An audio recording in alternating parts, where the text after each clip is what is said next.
Tudo bem, minha querida? Tudo bem. Né, doutora? Fala a verdade, não tá com frio? Não tá frio lá fora, tá quentinho, menina? Aqui tá lá gostoso, fora né? tá horrível. É uma mudança, né, menina, que a gente não aguenta.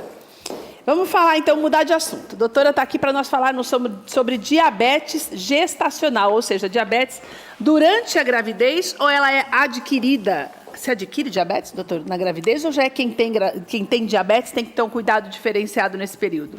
O diabetes gestacional é o diagnóstico que surge na gestação. Ou seja, uma pessoa que não tem diabetes pode tê-la durante esse período? Perfeito. Depois vai embora quando o neném nasce? Depende do quanto de peso que essa paciente ganhou durante a gestação e dos fatores familiares que ela tem. Então, quem na família dela tem diabetes? A maior parte das gestantes que desenvolvem diabetes durante a gestação, depois que o neném nasce, eliminam a diabetes. Mas ela continua carregando aquele fator de risco. Então, conforme ela vai envelhecendo, isso vai se expressando mais facilmente. Ô, doutora, qual é a diferença de diabetes no dia a dia? Porque a gente sempre pensa que diabetes é só não poder ingerir açúcar, o que não é verdade, né, doutora? Por causa disso que eu acho até que esse número vem aumentando cada vez mais, por ser uma doença tão silenciosa e nós não nos atermos aos carboidratos, a tudo aquilo que é o glúten, etc, né? Todo mundo pensa em diabetes e pensa no pudim, na cocada. Pensa no doce. E daí a pessoa fala, mas eu não como açúcar. E você fala, ok, mas e o macarrão, o pãozinho, o bolo? Então, a preocupação com diabetes durante a gestação, o cuidado é o mesmo cuidado com o paciente fora dela. A gente tem 3 tipos de diabetes, né? O diabetes tipo 1, que é aquele paciente que nasce com um pâncreas que não consegue metabolizar o açúcar tão bem. O diabetes tipo 2, que surge com o envelhecimento. Então, aquela paciente, conforme ela vai envelhecendo, amadurecendo, ela vai desenvolvendo diabetes pelo ganho de peso, pelo sedentarismo. E o diabetes gestacional, que ela, durante a gestação, aumenta um hormônio que chama lactogênio placentário.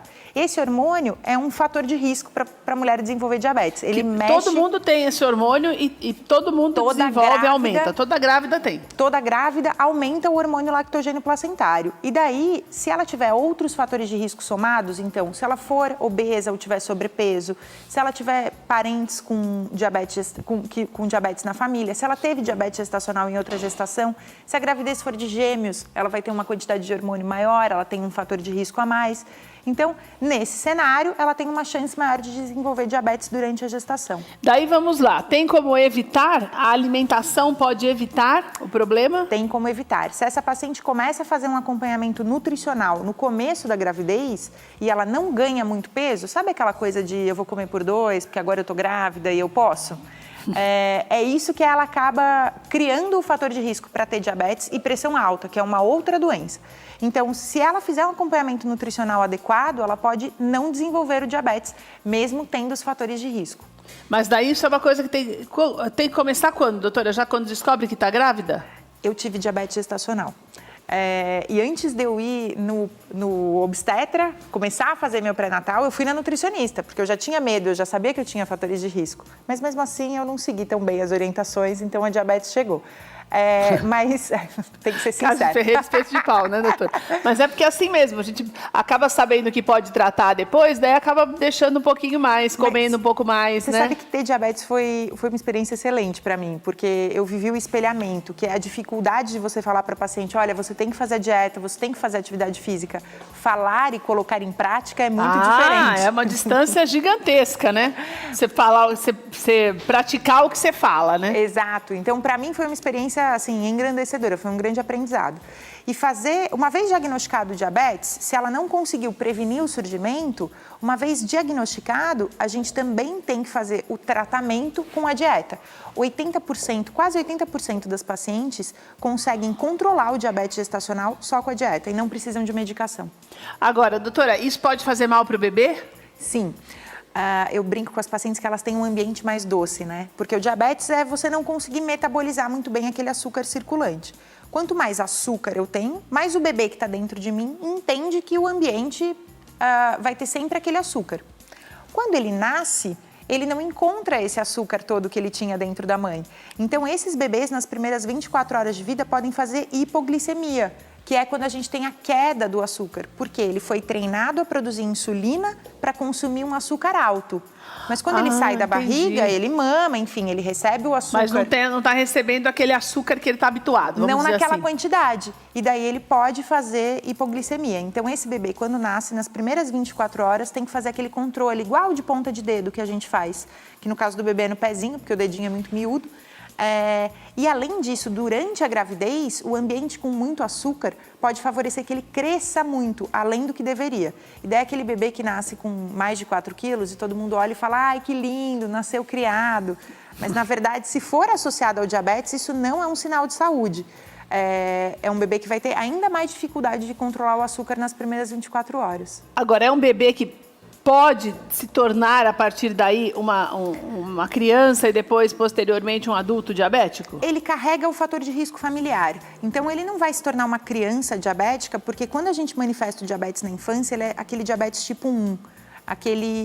Aquela alteração genética mesmo. Tá. Mas ele pode, com o amadurecimento e envelhecimento, desenvolver o diabetes. E se for uma menina, ela pode ter diabetes gestacional na gestação também. Doutora, e quais são os alimentos, para quem apresenta esse problema logo de cara, no início da gravidez, quais são os alimentos que são, assim, nós podemos dizer que são proibidos, então, para as grávidas, para evitar que esse quadro se prolongue até o final da gravidez, o quadro de diabetes? Então, Keila, se a gente tiver um acompanhamento nutricional adequado e bem balanceado, a gente não precisa proibir nada, mas a gente precisa calcular bem tudo.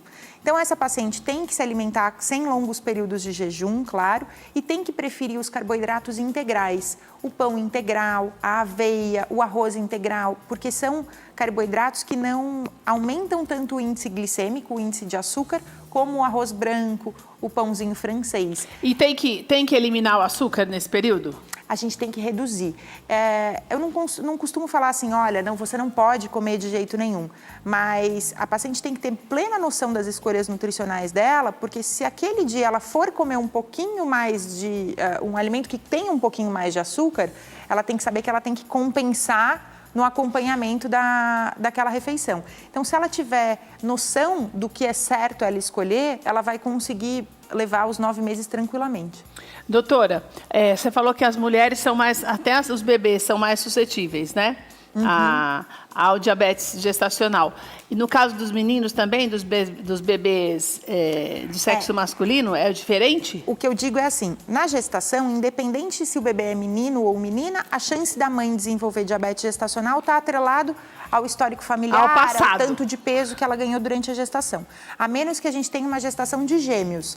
Sendo mais de um bebê, independente do sexo, o risco dela é maior, porque ela tem um aumento a mais do hormônio.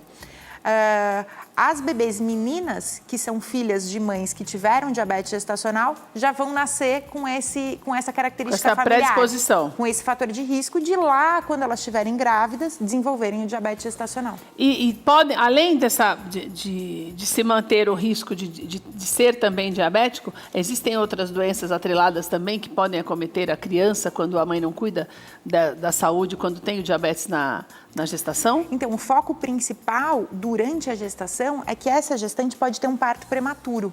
Porque se esse bebê cresce além do que deveria, ou um outro risco que tem na diabetes gestacional é produzir mais líquido do que eu preciso, eu estico mais esse útero do que ele tem capacidade de conter. Então, é como se eu pegasse uma bexiga e enchesse ela com mais ar do que ela é capaz. A bexiga vai se romper. Da mesma forma, o útero, que obviamente não vai se romper, vai contrair reativamente. Então, se eu tenho um bebê muito grandão, muito líquido, esticando o útero, ele vai contrair e faz essa paciente entrar em trabalho de parto. Daí pode nascer um neném grandão, mais prematuro. Menos saudável, vamos dizer assim.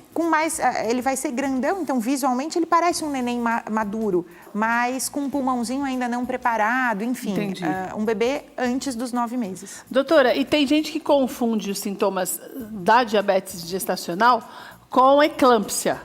É parecido? Os sintomas são parecidos mesmo? Os fatores de risco são parecidos. E isso o que é eclâmpsia, então, doutora? Eclâmpsia é uma complicação da pressão alta durante a gravidez. Ah, tá. E o fator de risco comum entre os dois é você ganhar peso acima do que deveria. Então, o acompanhamento nutricional é preventivo tanto à pressão alta e à eclâmpsia, quanto à diabetes. mas uma vez desenvolvida a doença, instalada a doença, elas têm caminhos bem diferentes e tratamentos bem diferentes. Então, na verdade, a pessoa não consegue... É só o médico mesmo que identifica, então, né, doutora? Ou a pessoa que tem eclâmpsia também já tem uma predisposição para pressão alta? Então, normalmente já sabe que corre esses riscos. A eclâmpsia é uma complicação da pressão alta. Então, se ela já tem pressão alta e engravidou, ela pode desenvolver eclâmpsia com maior chance. Mas acho que o foco principal é fazer um acompanhamento de pré-natal. Não adianta, né, doutora? É essencial, né? Sim, com uma boa médica pré-natalista que vá fazer o diagnóstico ali precocemente. Ou vá atuar preventivamente para evitar que esse diagnóstico aconteça. Então, entender quais são os fatores de risco da sua paciente, o que ela pode desenvolver e orientá-la antes que ela desenvolva. E o importante também é você, por exemplo, na minha opinião, né, você descobre que está grávida, já tem que começar a tomar os cuidados necessários, porque todo mundo tem pessoas que engordam 30 quilos, né, doutora? 35 quilos, muitas pessoas que são magras e que a gente vê... Tem casos... Eu me lembro quando a Luciana Gimenez engravidou a primeira vez, ela engordou 32 quilos. Então, são coisas assim, a pessoa muitas vezes é magra e acaba engordando demais. Isso pode causar problemas para a saúde também, que você vai levando para a vida, né? E a gestação traz um pouco essa permissividade de agora eu vou comer, agora eu posso. A gente não tem mais é o único período da vida que você come sem culpa, porque você tem a desculpa de que você está comendo por alguém. Exato, né? Mas esse que não é uma verdade. Esse conceito é muito errado. Então, hoje em dia a gente não tem mais certo e errado. Quantos quilos eu posso ganhar na gestação? Na verdade, existe uma tabela para isso, uma tabela de acompanhamento que a gente usa. Quantos quilos você pode ganhar na gestação? Quanto que é o normal, doutora? Tudo depende de qual que é como que aquela paciente engravidou. Ela já engravidou obesa? Ela engravidou com sobrepeso ou ela está na faixa adequada? E daí a gente vai acompanhando o IMC, que é aquele cálculo do peso pela altura ao quadrado, e as semanas de gestação. Então, eu tenho gestantes que tiveram diabetes gestacional e que seguiram à risca a dieta e engordaram 3 quilos. 3? Mas o bebê seguiu super bem, nasceu com mais de 3 quilos e tinha líquido, tinha placenta, a gestação foi super saudável. Quer dizer, ela consumiu um pouco do que ela tinha em excesso, porque ela engravidou obesa, e conseguiu fazer esse bebê, né? Nutrir esse bebê. Então, o acompanhamento da nutricionista é muito importante, junto com a médica pré-natalista. Doutora, e tem alguma diferença nesse problema, de acordo com a idade? Porque hoje a gente vê as mulheres engravidando cada vez mais velhas. Sim. Então, por exemplo, uma menina de 18 anos que engravida e uma mulher de 40 anos que engravida, existe uma predisposição maior para uma ou para outra ou não? Sim. Acima de 35 anos, a gente tem um fator de risco maior de desenvolver a diabetes gestacional e a pressão alta, como a gente citou aqui. Então, a gestante mais velha, que acaba engravidando mais velha porque planeja melhor essa gravidez, porque tem uma carreira e um trabalho que a afastam dessa ideia de engravidar antes, ela vai ter mais riscos de desenvolver diabetes gestacional. Mas daí ela também pode criar uma situação para que isso não aconteça. Você falou do planejamento. Sim. A pessoa tem uns 40 anos, decide engravidar. Ela pode se preparar melhor para que isso não aconteça durante a gravidez? Com certeza, ela pode já mudando tipo hábito alimentar? Ela pode já identificar que ela é sedentária e começar a fazer atividade física antes de engravidar, porque daí ela vai poder manter essa atividade física. Ela pode começar o acompanhamento nutricional antes de engravidar, para eventualmente perder os quilos que ela tem em excesso e engravidar num cenário mais saudável, não de sobrepeso ou obesidade e já fazendo atividade física. Olha, só para esclarecer o que a doutora tinha falado, existem 2 tipos de diabetes. Aquele que é da predisposição hereditária, que as crianças muitas vezes nascem com esse problema que não tem nada a ver necessariamente com a ingestão do açúcar, mas que é preciso ter um controle, que é quando você aplica a insulina, que a maioria tem, essa coisa da insulina normalmente é com crianças, né, doutora? Daí você tem a diabetes gestacional, ela é diferente. Claro que existe fator de risco, por exemplo, se a sua mãe passou por esse problema, pessoas muito próximas engravidaram e passaram por esse problema. E normalmente, se você fizer um acompanhamento, isso vai acontecer até o final da tua gravidez, ou você vai eliminando esse risco, até que depois você tenha a vida normal. Agora, isso pode perdurar se eu não me reeducar. Exato. Se eu ganhei muito peso na gestação, o neném nasceu e esse peso permanece comigo, daí eu vou ter o fator de risco da obesidade para o diabetes tipo 2. Você não vai continuar com diabetes, com esse diabetes, mas você vai ter um risco maior de ter aquela do açúcar mesmo agora. Exato. Você vai fazer a transição de um diabetes gestacional para um diabetes tipo 2. que é essa de você ter toda a necessidade de você regular mesmo, tirar o açúcar da sua vida, os carboidratos, farinha branca. É isso, né, doutora? Exato, é isso. Exato. Ou seja, são coisas que são evitáveis, né, doutora? Essa que é a verdade, né? É grave, mas é evitável. É completamente evitável. Atividade física é super importante na gestação e previne o diabetes gestacional e acompanhamento nutricional. Se a gente tiver esses dois pilares, a gente consegue não ter ou, se tiver, controlar sem necessidade de medicação. Doutora, pode dar um piripaque na grávida? Se continuar, se desobedecer, continuar comendo errado, pode passar mal, pode até correr o risco, colocar a vida do neném em risco? A diabetes gestacional, ela é um pouco silenciosa, então essa paciente não vai manifestar sintomas próprios, ela não vai ter nenhuma sensação ruim. A gente vai notar um aumento do volume do útero maior, porque esse bebê vai crescer mais do que deveria, ou vai ter mais líquido do que deveria. Mas ela só vai perceber ou vendo a repercussão no bebê, nos exames do bebê, ou entrando em trabalho de parto prematuro e vendo um bebê maior do que deveria. Então, por isso, fazer os exames de pré-natal é o que vai auxiliar nesse diagnóstico. E ter alguém ali controlando o ganho de peso dela, né? Ir à consulta todo mês facilita que ela não chegue desenfreadamente com 10 quilos a mais. Porque daí você vai pesando e já vai acompanhando, né, Sim, doutora? Exato. Vou deixar os contatos da doutora Naira para você, que pelo site você tem mais informações, tem os telefones dela, tem todos os contatos, tem os endereços do consultório, dranaira.com.br, dranaira.com.br. E no Instagram, dranaira, para você acompanhar melhor o trabalho da doutora. Doutora, obrigada, Obrigada, viu? querida, Uma alegria sempre ter um você prazer. com a gente. Volte sempre. Obrigada.